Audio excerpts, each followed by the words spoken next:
네, 성경 말씀 이사야 38장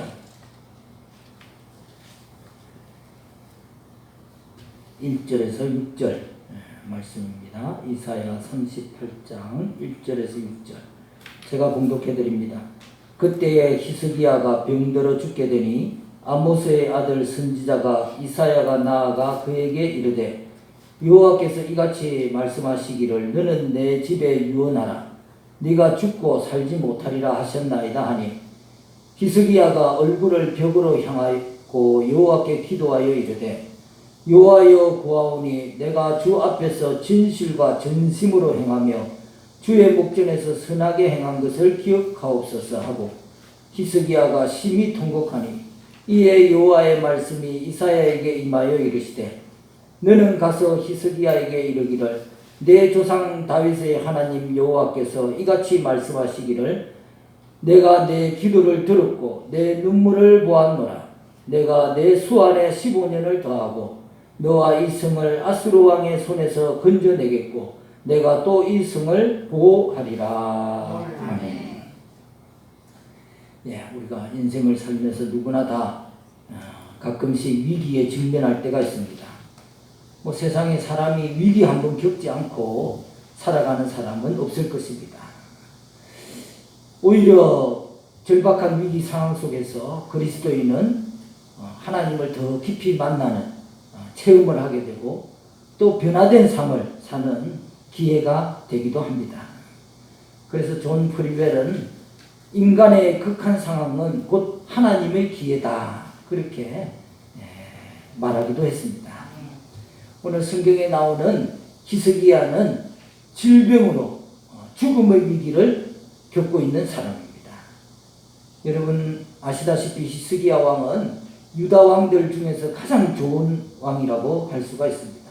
그는 외교에도 능란했고 통치도 잘했고 그래서 다윗 이후에 최고의 왕으로 추앙을 받았습니다.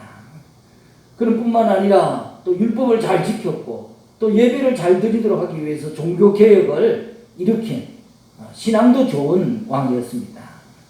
그런데 그의 나이가 38세 때에 이사야가 찾아와가지고 야 너는 곧 죽게 될 테니까 가족들에게 유언이나 해라 그렇게 얘기하는 거예요. 나이 38에 이런 얘기 사형선고를 들으면 청천벽력 같은 소식이잖아요. 지금 한창 강대국 아수르의 침략을 물리치고 그것도 하나님 은혜로 물리쳤죠. 어쨌든 그것 때문에 모두가 다 기뻐하고 있는데 히스기야에게는 죽음이라는 절대절명의 위기의 소식을 듣게 된 것입니다. 그럼 오늘 우리는 위기 때 히스기야가 어떻게 행동했는가 그것을 살펴보면서 위기 극복의 지혜를 얻을 수 있기를 간절히 바랍니다. 먼저 오늘 성경에서 히스기야는 얼굴을 벽으로 향했다고 말하고 있습니다. 아이고 이제 난 죽었구나 하고 그렇게 체념하면서 벽을 본 것이 아니고 바라보고 있던 모든 것을 내려놓는 그런 의미로 벽을 바라봤다는 거예요. 세상 그 무엇도 의지하지 않고 오직 하나님만 바라보겠다는 그런 마음의 표현인 것입니다.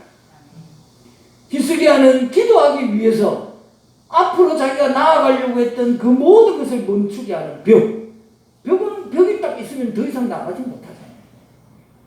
그래서 그 벽 앞에 쓴 것입니다. 뭐 하기 위해서요? 기도하기 위해서. 아멘. 여러분 그리고 히스기야는 지난날에 자기가 받은 은혜를 기억했습니다.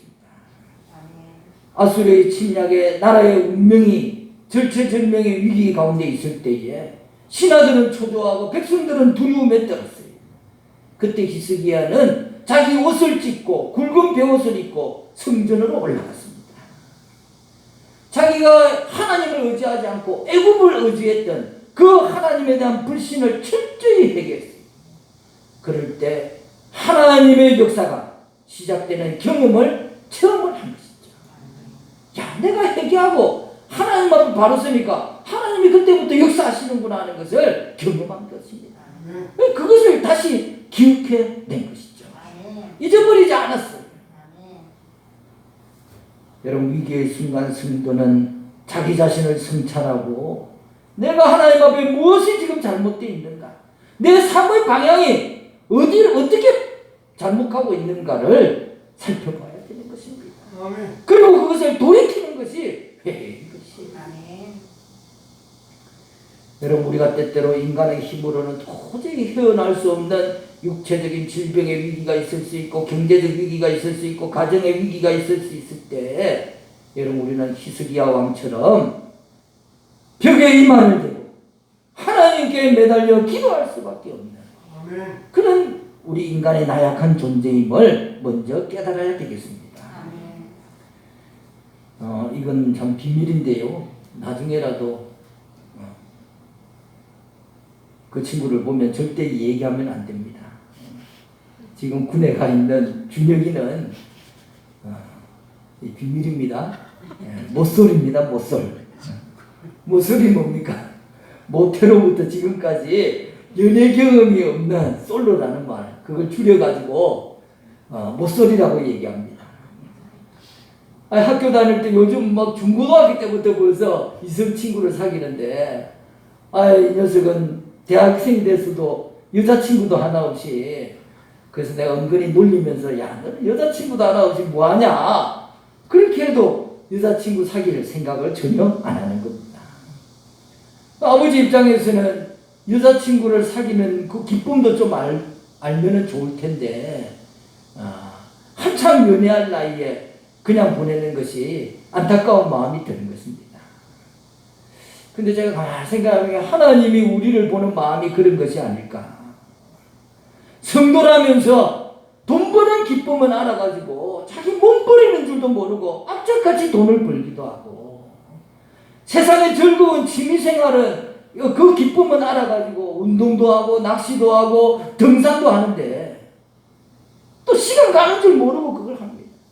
또 어떤 사람은 거의 막 중독이 되다시피 그거 안 하면 못 사는 것처럼 그렇게 거기에 투자를 하는 거예요.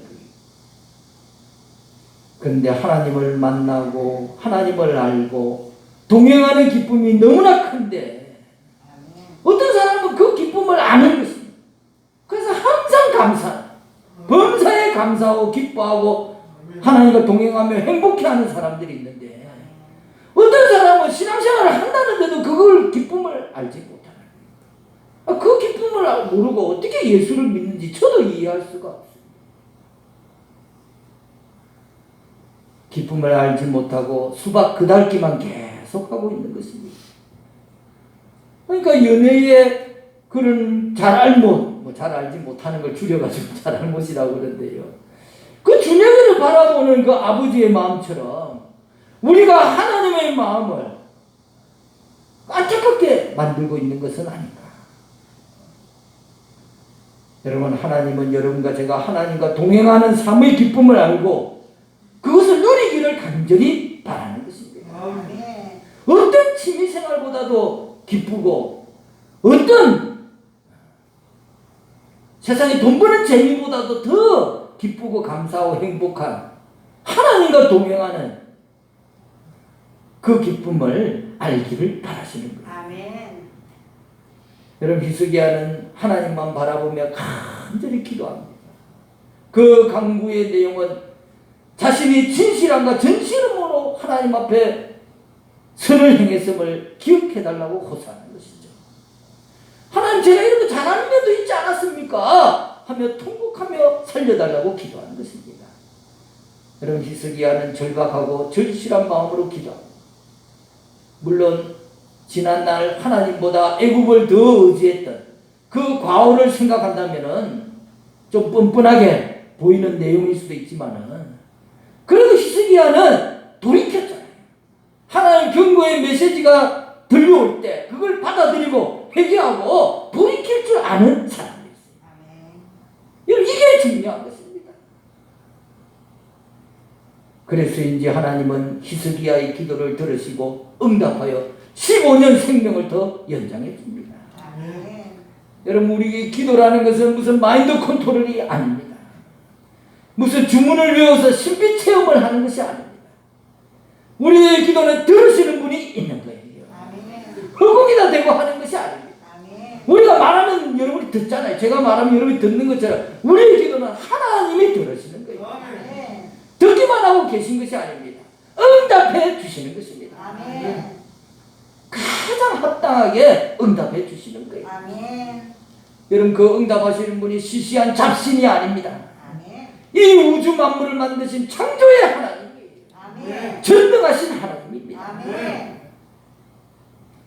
여러분, 우리 코로나19 위기 상황 속에서 한국교회가 지금까지 성공주의, 물량주의, 구복주의, 또 비인격적인 신비주의, 또 좌우로 편향된 정치 이념, 이거 철저하게 회개해야 되겠습니다.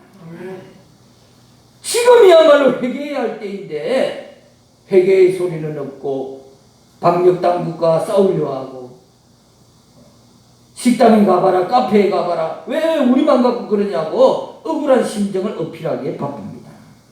물론 저도 그런 생각이 들어요. 억울한 측면이 있습니다. 그러나 한국교회가 언제부터 우리 수준이 식당과 카페와 비교할 그런 수준은 아니잖아요. 우리가 철저히 회개하고 진정으로 주님의 교회로 새롭게 변화될 때 여러분, 우리의 기도가 그때부터 응답되는 것입니다. 아멘. 이 위기를 물러나게 해달라고 아무리 기도해도 우리가 변화되지 않으면 여러분, 누가 하나님께 기도하겠으며 하나님이 누구의 기도를 듣겠습니까? 우리의 기도를 듣는 거예요. 우리가 변화되어야 되는 것입니다. 아멘. 언더우드 선교사가 쓴 한국의 부름이라는 글에 보면은 구한말에 한양도성에 전염병이 창궐했어요. 그래서 초기 선교사들과 기독교인들이 병원을 설치하고 수많은 감염 환자들을 헌신적으로 돌봤어요. 그러다 보니까 자기도 병에 걸려서 죽기도 하는 기독교인들이 많이 나왔습니다. 그런데 그 지극한 헌신에 정부 강요들조차 부끄러움을 느꼈다고 기록하고 있습니다. 마침내 전염병이 지나가자 그때까지만 해도 아이고 예수를 서양 귀신이다 하고는 조롱하면서 교회 근처에도 오지 않던 사람들이 빈부 기춘을 막론하고 모든 사람들이 교회를 주목하게 되는 것입니다. 그들은 한결같이 이렇게 고백합니다. 아니, 어떻게 외국인이 우리를 이렇게 사랑할 수 있느냐? 우리도 저 사람들처럼 우리나라 사람들을 사랑할 수 있을까? 저들이 저렇게 하는 무슨 힘이, 근거가 뭐냐? 여러분, 한국 교회의 계층을 가리지 않고 사람들이 찾아오기 시작한 것은 전염병 그 후였습니다. 아이러니하게도 한국 교회는 전염병과 함께 본격적으로 부흥하기 시작했던 거예요. 그런데 오늘 한국 교회는 전염병 이후에 교인들이 모이는 것이 아니라 흩어져 버리는 건 아닐까 하고 두려워하고 있는 것입니다. 여러분, 요즘 의사들이 집단 진료 거부를 하고 있습니다. 자신들은 밥그릇 싸움이 아니라고 합니다. 정말 밥그릇 싸움이 아니라면 그것이 진정 환자들의 생명을 담보로 과연 싸울 일인가 되묻고 싶습니다. 정책적인 문제라면, 그거에 대한 비판이라면 코로나 극복 이후에 얼마든지 주장할 수 있는 일이잖아요. 오히려 솔직하게 더 이상 밥그릇을 양보할 수 없다. 그래서 우리가 진료 거부라도 해야 되겠다 하는 게 훨씬 더 솔직해 보이고 당당해 보입니다. 우리 사랑제일교회와 또 8.15 집회 참가자분들이 어떤 정치적인 소신을 가지고 집회에 참여하고 주장하는 것, 그건 누가 뭘 할 수가 없는 것입니다. 소신껏 해야 되는 것이죠. 그러나 기독교인이 다른 사람에게 피해를 주면서 심지어 생명에 피해를 줄 수 있는데도 방역당국의 그 지침까지 어겨가면서 도망다니면서 정치적인 주장을 하는 것은 지금 진료 거부하는 의사들하고 무엇이 다릅니까?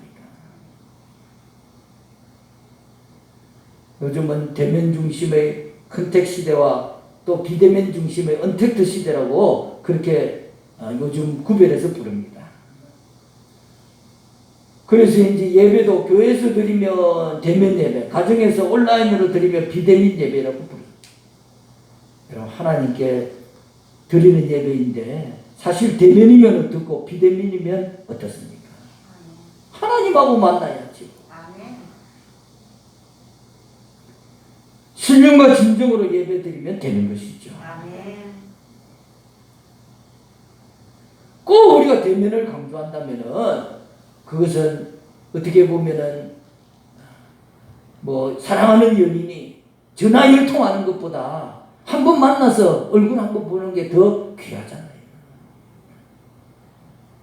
정말 그런 사랑의 마음 때문에 모이고자 하는 것이죠.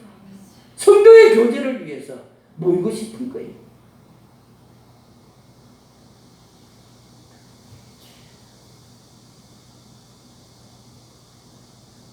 대면 예배를 강조하는 분들이 정말 교회에서만 하나님이 계시고 또 교회에서 드려야만이 하나님이 예배를 받으시고 가정에서 드리면 안 받으셔서 그렇게 말하는 것은 아닐 것입니다.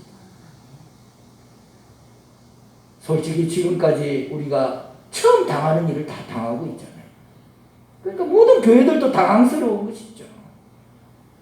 지금까지 주일 예배 참석 여부가 교회가 성도 개인의 기본적인 신앙생활을 판단할 수 있는 바로미터였습니다.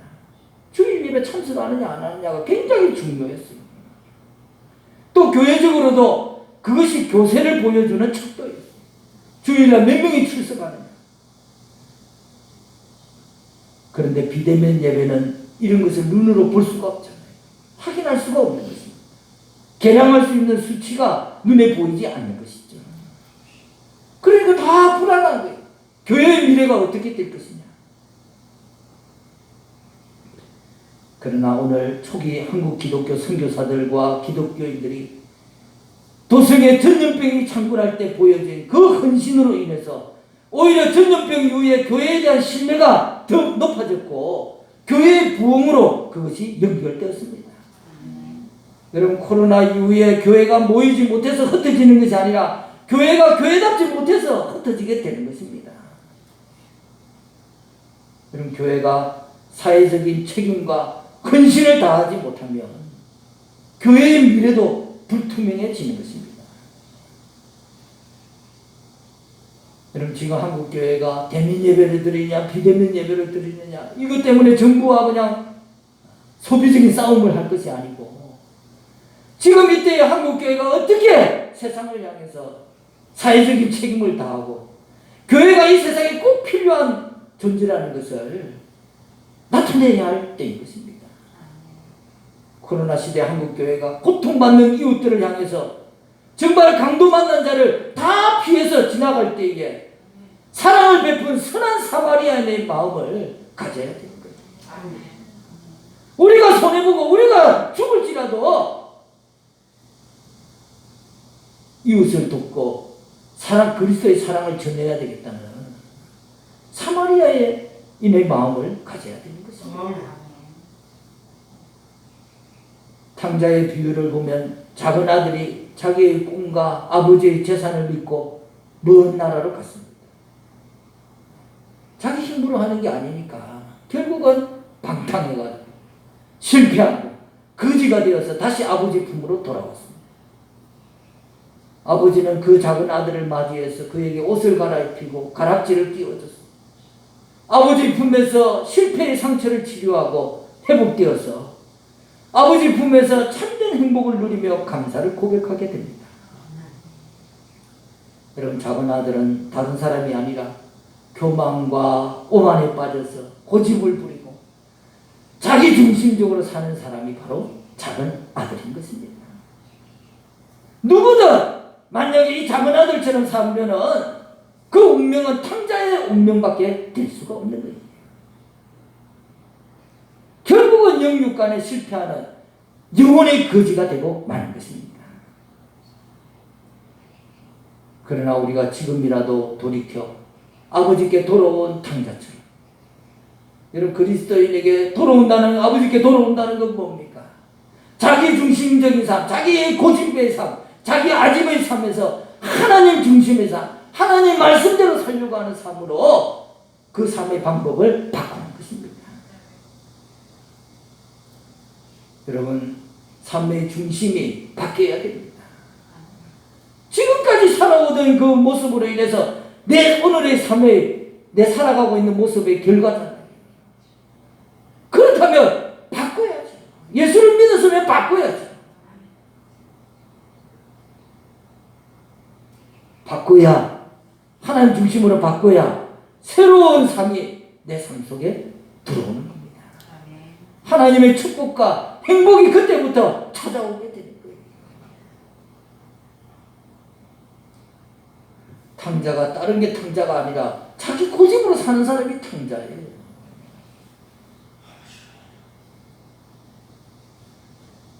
이것이 히스기야 왕의 기도이고 신앙 고백이고 우리에게 주시는 교훈입니다.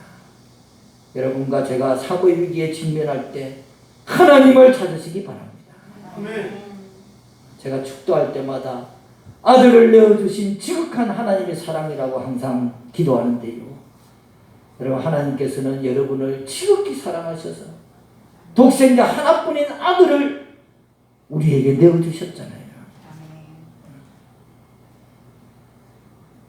하나님께서는 우리에게 새로운 삶의 기회와 축복을 주시고 온전한 하나님의 은총 가운데 살아가기를 원하십니다. 하나님이 세상을 이처럼 사랑하사 독생자를 주셨으니 이는 저를 믿는 자마다 멸망치 않고 영생을 얻게 하려 하십니다. 여러분, 오늘도 하나님은 지극한 사랑으로 여러분과 저의 회개와 변화를 기다리고 계십니다. 내가 오늘 돌이켜야 할 부분이 뭐냐? 내가 지금 내려놓아야 할 부분이 뭐냐? 내가 버려야 할 부분이 뭐냐? 거기서부터 하나님의 축복이 시작되는 거예요. 버리지 않고 계속 고집하고 자기 중심대로 자기 생각대로 살면 지금의 삶에서 벗어날 수가 없어요. 여러분, 하나님은 우리를 사랑하시고 축복해 주시기를 원하시는 분입니다. 이 사실을 꼭 기억하시고 우리의 삶 속에서도 하나님 사랑과 또 축복을 받으며 사는 여러분과 제가 되기를 간절히 바랍니다. 기도하겠습니다. 할렐루야. 하나님 아버지 감사합니다. 히스기야가 정말 절박한 상황 속에서 오직 하나님만 바라보고 회개하며 기도한 사실을 보면서 오늘 한국교회가 이 위기 가운데 해야 할 일이 무엇인가? 그동안에 잘못된 모든 것들을 하나님 앞에 내려놓고 철저하게 회개해야 되겠습니다. 회개하지 않으면 지금까지 쌓아왔던 게 다 무력하게 되는 것입니다. 함께 예배 드릴 수도 없고 20명 이상이 모일 수도 없는 상황. 이 코로나 위기가 속히 끝날 수 있도록 우리의 회개가 우선이고 우리의 변화가 우선이고 한국교회가 사회적인 책임을 다할 수 있도록 깨닫게 하여 주시옵시고 축복하여 주시옵소서. 예수님 이름으로 기도드리옵나이다. 아멘. 우리 다 자리에 일어서서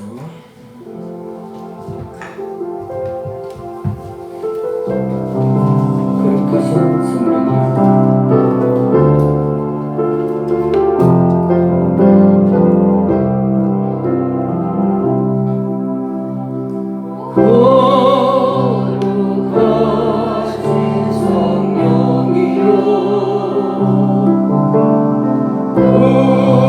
우리에게 임하소서.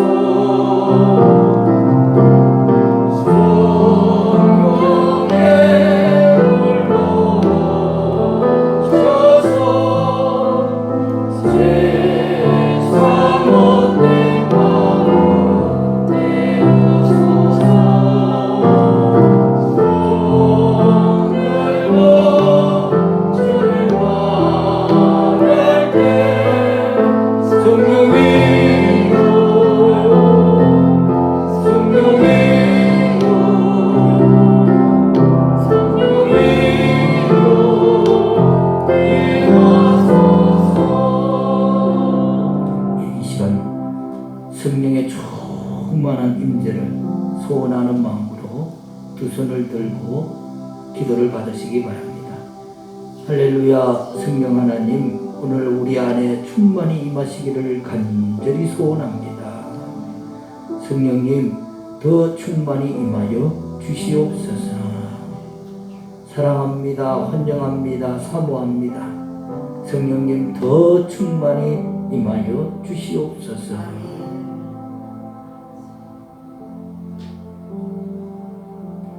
그 시간 문제가 있는 분들은 가슴에 손을 얹으시고, 질병이 있는 분들은 또 그 질병 위에 손을 얹으시기 바랍니다. 할렐루야. 하나님,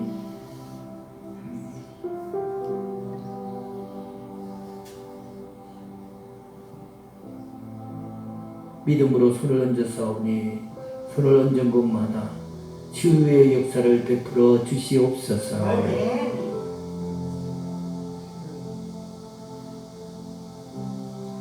문제가 있는 분들은 또 그 문제가 해결되는 역사가 있게 하여 주시옵시고, 또 질병 때문에 하나님 자녀가 고통받지 않도록 하나님께서 치료하여 주시옵소서.